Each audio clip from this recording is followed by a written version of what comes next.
A ver, imagínate por un momento esto. ¿Qué pasaría si la forma exacta en la que, no sé, se bate un huevo para hacer una tortilla revelara nuestros bloqueos psicológicos más profundos? ¡Ostras! Bueno, sonaría magia potagia, la verdad. Ya, totalmente. Pero vamos un paso más allá. Imagina que un lienzo en blanco no es simplemente un objeto para pintar y decorar una pared, sino un espejo. Pero un espejo despiadado. Un escáner brutalmente honesto, ¿no? Exacto. Un escáner que no perdona y que refleja perfectamente cómo reaccionamos ante la incertidumbre, el miedo o esa necesidad de control que tenemos en el día a día. Pues de eso va nuestra inmersión de hoy. Vamos a tirar del hilo de una premisa que es fascinante, y es que la forma en la que se aplica pintura sobre una tela es en el fondo la misma forma en la que nos enfrentamos a la vida misma. Es que es una redefinición radical de lo que entendemos por arte, ¿eh? Porque desde esta óptica el arte deja de ser, digamos, una simple producción externa. Claro, ya no es solo pintar algo bonito. Eso es. Ya no consiste en dominar una técnica para hacer un bodegón o un paisaje, sino en permitir que el propio proceso pictórico te lea por dentro. O sea, se convierte en un laboratorio casi psicológico y espiritual, donde cada pincelada delata si hay una intención oculta, una inseguridad, o bueno, ese deseo constante de buscar aplausos. Pues vamos a bajar todo esto al barro, paso a paso, porque el objetivo de nuestro análisis hoy es desgranar los secretos de un evento que, literalmente, materializa toda esta filosofía. Ajá. Se trata del Taller de Pintura Consciente, subtitulado además Pintar como se vive y vivir como se pinta. Analizando los documentos que tenemos sobre la mesa, se ve clarísimo que usan el arte como una vía pura y dura de discernimiento y de transformación. Y ojo, que esto no es una teoría abstracta para debatir en un café. No, no, para nada. Es una experiencia súper tangible. Va a tener lugar el próximo 26 de abril en Segovia, organizado por la asociación Camino Anima Mundi, y bajo la dirección del artista Alberto David Fernández Hurtado. Y fíjate, yo creo que para entender bien la profundidad de esta propuesta es indispensable, pero indispensable, detenernos un momento en la figura de su director. Sí, porque tiene tela. Totalmente. Porque la filosofía del taller no nace de alguien que se ha leído 4 libros y ya está, sino de una biografía muy, muy peculiar. Alberto David Fernández Hurtado nace en Segovia en 1975 y tiene un origen que rompe todos los esquemas del típico artista bohemio. A ver, antes de dedicarse al arte, fue ciclista de élite. Es que ese detalle biográfico me parece la clave maestra de todo el documento, de verdad te lo digo. Porque, a ver, pensemos en lo que exige el ciclismo profesional. Horas y horas en la carretera. Exacto. Horas pedaleando contra el viento, gestionando un dolor físico brutal, la soledad absoluta, llevar la resistencia al límite. Es que es una disciplina de desgaste total. Sí, es llevar el cuerpo al extremo. Pues si trasladamos esa resistencia extrema al ámbito creativo, o sea, al estudio de pintura, el viento en contra de la carretera es exactamente lo mismo que el pánico escénico ante un lienzo en blanco. Es básicamente la traslación de la resistencia física a la resistencia emocional.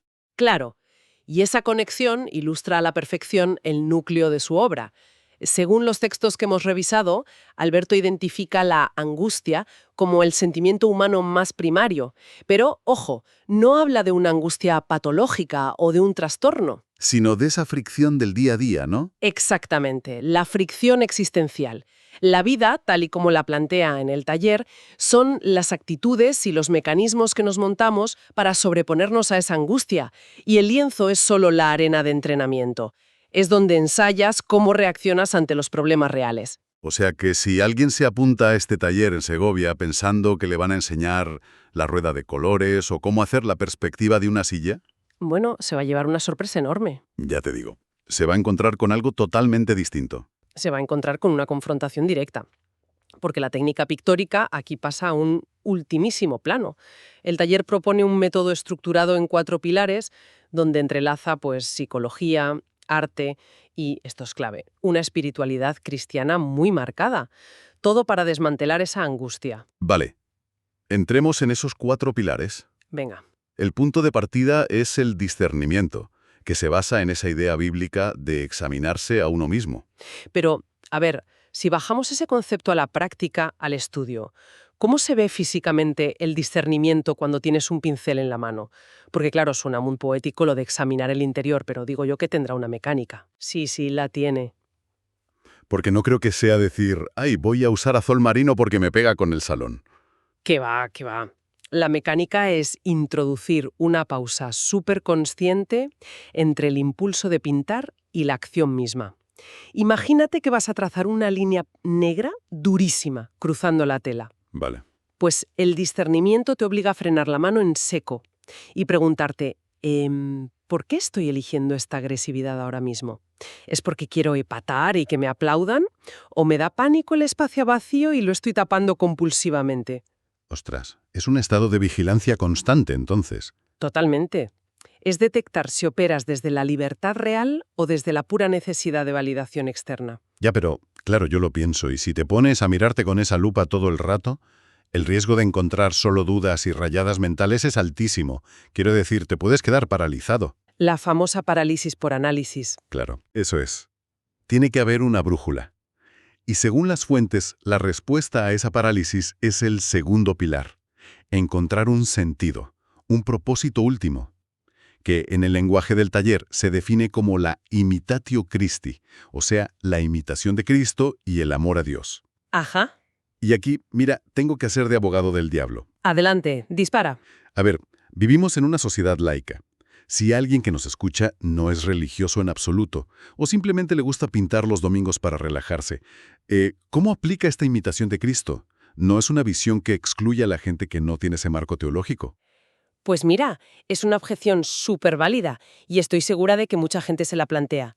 Pero si analizamos el mecanismo psicológico que hay detrás, vemos que va más allá de la doctrina pura y dura. Nosotros aquí, obviamente, solo exponemos lo que dicen los textos, sin tomar partido. Claro, claro. Nosotros solo analizamos la fuente. Eso es. Pues lo que plantea Alberto, con la imitatio Christi, es la necesidad de tener un anclaje externo. Un anclaje basado en el amor incondicional, en contraposición al propio ego. Vale, entiendo. Porque piensa una cosa, si tu motor para pintar es ganar dinero, que la crítica te alabe, o tu propio narcisismo, estás operando desde el miedo al fracaso. Estás en pura angustia. Tienes que demostrar algo continuamente. Exacto. Pero al anclar tu intención en un amor trascendente que te sobrepasa, liberas al acto de crear de esa mochila pesadísima de la validación. El cuadro ya no es un examen para demostrar lo que vales como persona. Qué interesante. Y ese desapego del resultado nos lleva al tercer pilar, que para mí es la idea más contraintuitiva de todo el documento. La reivindicación de la debilidad. Ese punto es vital. Vulnerabilidad se ve como un fracaso estrepitoso. Como debilidad pura. Eso es. La narrativa es que tienes que saber a dónde vas, siempre. Entonces, ¿cómo sostiene el taller esta tesis de que rendirse ante la incertidumbre del lienzo y decir, oye, no tengo ni idea de cómo pintar esto, genera una obra mejor y no un absoluto desastre? Pues porque hay una diferencia abismal entre el control artificial y la vida real. En el taller advierte mucho sobre el peligro de convertirse en el fariseo del arte. El fariseo del arte. Sí, fíjate, un fariseo pictórico es esa persona que domina la técnica a un nivel brutal, que planea cada centímetro del cuadro y no permite ni el más mínimo error. Vale. ¿Y qué pasa? Que el resultado es técnicamente impecable, inmaculado, pero está muerto por dentro. Le falta alma. Exacto, porque no ha habido ningún riesgo. Asumir la debilidad, ese tercer pilar, significa soltar la ilusión del control férreo y aceptar que el cuadro tiene vida propia. Es que es como empezar una relación de pareja o montar una empresa con un guión escrito de antemano. En el momento en que la otra persona se sale una coma del guión, el controlador entra en pánico total. Exactamente la misma mecánica. Y al abandonar ese libreto, dejas la puerta abierta a la espontaneidad, que es el cuarto pilar, lo que ellos llaman la gracia. La gracia. Que no es hacer gracia, claro. No. Es la culminación de esa vulnerabilidad. La gracia sería el equilibrio entre lo que tú controlas y lo que decides soltar. Tú afinas el dibujo, mezclas el color, pero dejas un margen a lo impredecible. Imagina que te cae un goterón de pintura enorme por accidente. El controlador lo intentaría borrar desesperado, supongo. O tiraría el lienzo directamente. Pero el que opera desde la gracia dialoga con esa mancha. la integra en la obra. Alberto se apoya aquí mucho en Carl Jung, en la psicología analítica, y dice que esto es el inconsciente entrando en lo consciente. Es una fuerza mayor que solo entra si tú, desde la humildad, le haces hueco. Madre mía. La mezcla entre psicología de Jung, la mística cristiana y la brocha gorda es fascinante. Sí, es un cóctel muy potente. Ahora bien, reconozco que hablar de la gracia, del inconsciente y todo esto puede sonar súper esotérico, ¿eh? Como muy inalcanzable para un martes por la mañana. Ya, suena que tienes que estar levitando. Totalmente. Pero lo que rescata este taller y lo que me parece que le da un anclaje espectacular a la realidad es cómo aterriza Alberto toda esta filosofía con el ejemplo más de andar por casa que te puedas imaginar. Ah, la metáfora de la tortilla de patatas es magistral. Es buenísima. En las transcripciones afirma súper categórico que el proceso de pintar un cuadro es idéntico a hacer una tortilla de patatas. Tal cual. A ver, los ingredientes los tiene cualquiera. Patata, huevo, aceite. Todo el mundo parte de lo mismo. Sin embargo, el resultado final cambia radicalmente dependiendo de la intención oculta del que cocina. Claro, porque el factor diferencial ahí no es si sabes mover la sartén como un chef profesional, sino el fin último. Si haces la tortilla por compromiso o en una fábrica donde el único dios es producir rápido y barato, pues la tortilla será comestible, te dará calorías. Pero estará vacía, no sabrá a nada. Estará sin alma, exacto. En cambio, si esa misma tortilla la haces con consciencia, con amor real por la persona que se la va a comer, buscando que disfrute, la intención lo cambia todo. En los textos lo dicen así, de forma muy coloquial. Te chupas los dedos. Es que esto plantea un paradigma tremendo donde la intención configura la realidad a un nivel casi celular, te diría. Sí, sí. Es muy fácil verlo en el día a día. Piensa en cuando vas a pedir un café y el camarero te da los buenos días en piloto automático, por inercia, comparado con alguien que te saluda con presencia plena. Físicamente hacen lo mismo. Abren la boca y emiten sonido. Pero el impacto que te llevas es de dos galaxias distintas. Totalmente. Y si llevamos esto de vuelta al evento de Segovia, se revela la verdadera naturaleza del taller. En el fondo no va sobre pintura. ¿Qué va? La pintura es la excusa, ¿no? El caballo de Troya para que aprendas a calibrar tu intención en cualquier cosa que hagas. Es que el lienzo es un simulador de vuelo. Es un entorno seguro donde tus bloqueos, tu ansiedad y tus intenciones reales se hacen visibles en forma de manchas y colores. Una vez que entrenas eso frente al caballete, te llevas esa herramienta a casa. Esa conciencia que usas para elegir un color es la misma que necesitas para tener una charla difícil con tu jefe o para tener paciencia con tus hijos. Ya, pero si la clave de todo es la intención, aquí surge una duda muy profunda, que también toca en los documentos. ¿Quién está estableciendo esa intención dentro de nosotros? Ahí entramos en terreno pantanoso. Claro, porque la mente no es un bloque sólido. Tenemos voces súper contradictorias en la cabeza.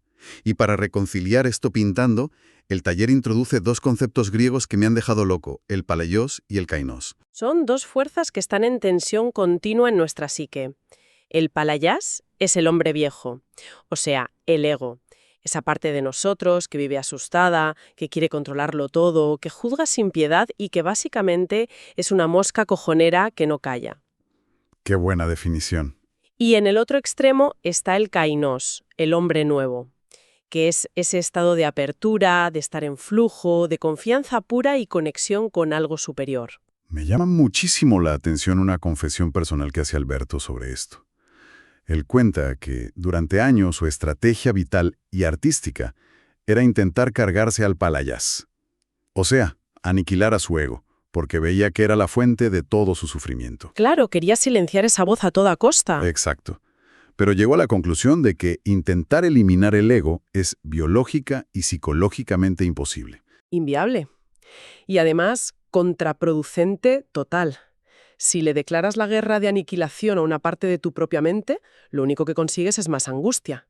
La epifanía del taller, la lección clave, es cambiar esa aniquilación por negociación. Usa una expresión muy bestia, ¿eh? Dice, hay que hacer el amor con esa pequeña cosa. Madre mía. ¿Y eso cómo se traduce cuando estás frente al cuadro sudando porque te está quedando fatal? ¿Cómo negocias con tu ego ahí? Pues significa validar que tienes miedo, pero sin dejarle conducir el coche. O sea, si tu ego te está gritando internamente, esto es una basura, la gente se va a reír de ti, no intentas reprimir ese pensamiento. No peleas con él. No, Lo observas, asumes que es un mecanismo natural de supervivencia y desde el kainos, desde esa voz más madura, le dices a tu ego asustado que tranquilo, que no hay peligro de muerte por pintar un cuadro feo. Es integrar esa aportación pequeñita y temerosa con algo mucho más grande. Y esa idea de participar en algo más grande conecta con otro melón que abren los textos. La diferencia entre creación y recreación. Sí. Y aquí voy a poner a prueba este concepto. A ver, desde el romanticismo nos han vendido la moto del artista como un genio solitario, atormentado, que de la nada saca obras maestras, casi como si fuera un dios. Sí, el creador absoluto. Eso es. Significa la filosofía de este taller que ese mito del genio es una mentira monumental. Somos solo remezcladores del universo. Pues desmonta el mito por completo, sin paliativos. Es una cura de humildad brutal. La tesis es que el ser humano no crea absolutamente nada de la nada, el famoso ex nihilo. Ya. La visión es que el Génesis, la creación del mundo, no fue algo que pasó hace milenios y se acabó, sino que está pasando ahora mismo, y nosotros participamos en ello. Usan una analogía anatómica que es súper gráfica. Dicen que somos como un hígado. Un hígado. Ostras, poco poético, ¿no? Jaja, sí, un poco rudo pero muy claro. Somos como un hígado dentro de un inmenso cuerpo universal. El hígado filtra, hace su trabajo y es vital, pero no inventa la vida por su cuenta. Ya. Participa en ella. Eso es, participa de manera indispensable. Me quedo con esa palabra. Indispensable. Porque le devuelve un poco la dignidad a nuestra aportación, aunque sea minúscula. Pero claro, aquí veo un peligro. A ver. Si alguien se tira horas encerrado en su estudio, hablando con su ego, buscando el kainos, analizándose, un participante del taller lo dice muy bien. Se corre el riesgo de caer en el solipsismo. Uf, el solipsismo es una trampa mental devastadora. Es quedarte aislado en tu burbuja, ¿no? Totalmente. Es convencerte de que solo tu realidad interior existe o importa. Si un artista solo habla consigo mismo frente al lienzo, acaba retroalimentando un eco infinito, justifica sus manías, engorda sus neurosis y pierde completamente el contacto con la realidad exterior. Es un bucle tóxico. Y para romper ese bucle narcisista, ¿qué mecanismo proporciona el taller? Porque alguna herramienta darán para no volverte loco. Claro, ahí es donde entran los anclajes externos y, en el caso específico de la metodología de Alberto, el uso de las escrituras cristianas. Ojo, repito, no entramos a valorar la teología, sino el uso práctico que le da en el taller. Vale. ¿Y cómo funciona en la práctica? Pues cuando el artista se atasca, se frustra y ese monólogo interior se vuelve un bucle tóxico de no valgo para nada, en vez de seguir escarbando en su propia neurosis buscando una solución, acude a un texto externo. Entiendo. Un pasaje bíblico en este caso. Eso es. Un texto que encapsula una sabiduría ajena a él, que introduce una voz de compasión o de paciencia que el artista no era capaz de generar por sí mismo en ese momento. Es como agarrarte a un faro inamovible cuando estás perdido en la niebla de tu propia mente. Te ayuda a recalibrar la intención. Pues, repasando todo lo que hemos hablado, la magnitud de la propuesta de este taller de pintura consciente es innegable. Desborda por completo lo que uno espera de una clase de bellas artes. Es otra liga. Es un refugio, fíjate. Un espacio de introspección donde mancharte las manos de óleo es solo la excusa para limpiarte la mirada por dentro. Para aprender a soltar ese control asfixiante, abrazar tu propia vulnerabilidad y dejar que la vida fluya, entendiendo que somos una pieza pequeña, sí, pero insustituible. Desde luego, es una oportunidad rarísima de vivir toda esta teoría en tus propias carnes, con un pincel en la mano. Pues para quienes quieran experimentar este cruce entre pintura, psicología y espiritualidad, la puerta está abierta. Recordamos los datos clave. Este laboratorio vital será el 26 de abril. En Segovia. En Segovia, correcto. Dirigido por Alberto David Fernández Hurtado y organizado por Camino Anima Mundi. Y para los que quieran inscribirse o, saber más sobre cómo aplicar esto a su vida, han dejado formas de contacto en los documentos. Hay un correo y un teléfono, ¿verdad? Sí. El correo es albertodavidfh, todo junto, @hotmail.com. Y el teléfono es el 615-968-201. Repito, 615-968-201. Pues un paso súper práctico para entenderse mejor a uno mismo. Totalmente. Y para cerrar nuestro análisis de hoy, me gustaría dejar en el aire una idea para llevarnos a casa. Si damos por bueno que cada pequeño gesto, desde elegir un color hasta, no sé, tener una charla tensa o freír un huevo, tiene el poder de alterar la realidad y participar en la creación continua del mundo, Ahí es nada. sabiendo que nuestra intención lo configura absolutamente todo, ¿qué obra de arte invisible estamos pintando hoy con nuestra actitud frente a la incertidumbre? Ahí dejamos el interrogante para darle vueltas. Muchas gracias por acompañarnos y hasta nuestra próxima inmersión.